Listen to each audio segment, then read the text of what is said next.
ఇప్పుడే జీ5 app download చేయండి. చూడండి మీ ఫేవరెట్ టీవీ షోస్ ఎప్పుడైనా ఎక్కడైనా. ఇప్పటిదాకా నేను రాజకీయాల్లోకి తలదూర్చలేదు.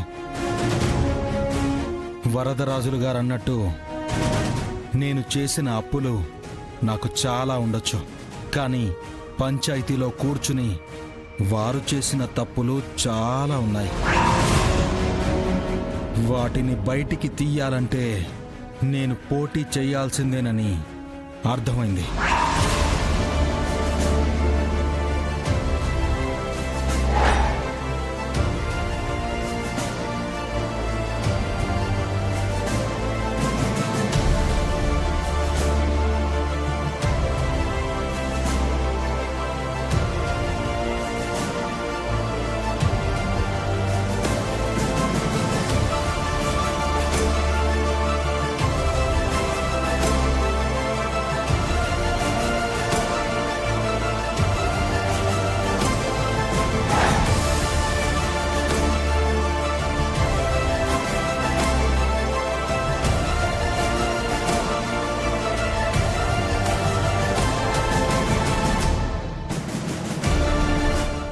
షమాషి కాదు గంగా.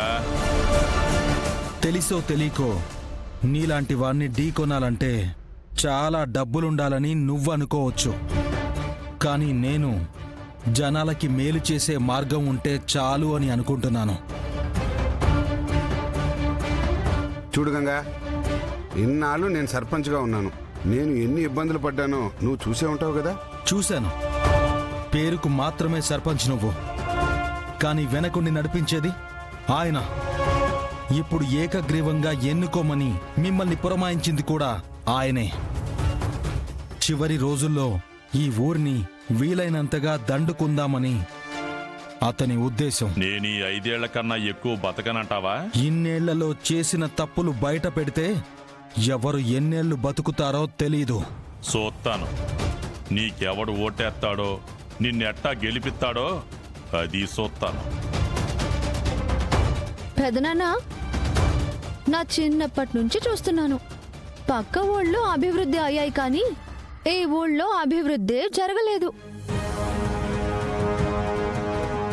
ఎవరు బాగుపడ్డా నీ మీద పడతారన్న దురుద్దేశంతో అందరినీ భయపెట్టాలని చూసావు. వీళ్లల్లో భయం పోవాలి, ధైర్యం రావాలి.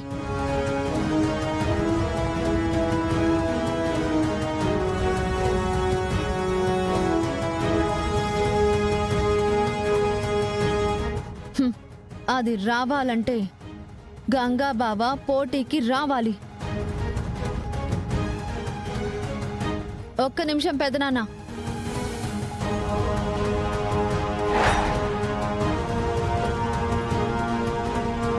రాత్రికి రాత్రి ఈ ఆలోచన నేనెందుకు చేశానా అని నువ్వు ఆలోచిస్తే అర్థం కాకపోవచ్చు.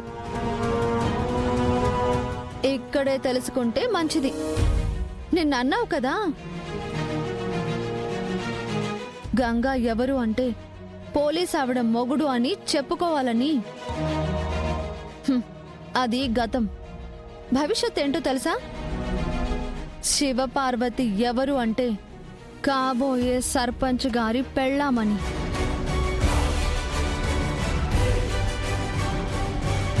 జీ5 యాప్ డౌన్లోడ్ చేసి అన్ని ఎపిసోడ్స్ పూర్తి ఉచితంగా చూడండి.